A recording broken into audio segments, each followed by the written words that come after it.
Today is October 11, 2024. Statutory holiday na naman ng mga helpers dito sa Hong Kong.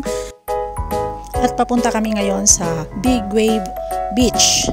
Kasama ko ang bagong konduktora ng bus na si Monay, si Annalyn.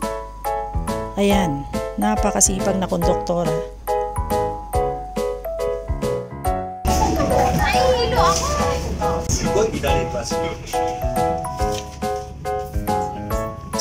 Gusto niyang tumayo kahit maraming bakanting upuan kasi nahihilo siya.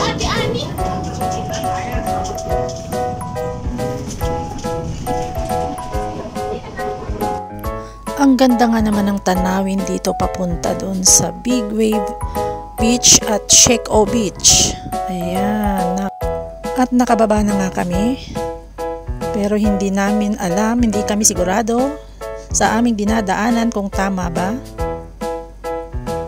Kasi first time nga namin. Ayan, paikot-ikot, tawid. Yung nag-effort ka ng outfit mo pero taga-bit-bit ka lang pala, eh di wow. Tapos naligaw-ligaw pa kami, ayan. Nag-google direction yung kasama ko.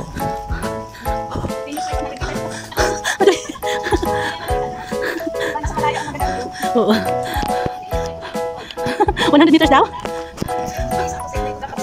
Oh. Ako din. Dito tayo sa gilid, ihi. Dito, oh. Yung ang haba na nilakad namin pero pagdating sa dulo, yan pala ang madadat na namin, private property. Lagot na. Mali yung tour guide. Tara, balik tayo. Ano yung tinuturo-turo mo dyan? Iihi ka ba? Finally, natunton din namin ang Big Wave Beach. Ayan, picture muna. Ang ganda nga naman ng Big Wave Beach, guys. Ang lalaki ng mga alon, kaya nga tinawag na Big Wave, diba?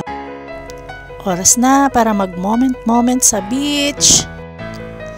Salamat sa mga photographer at videographer kong napakatyaga, si Monay at si Josephine.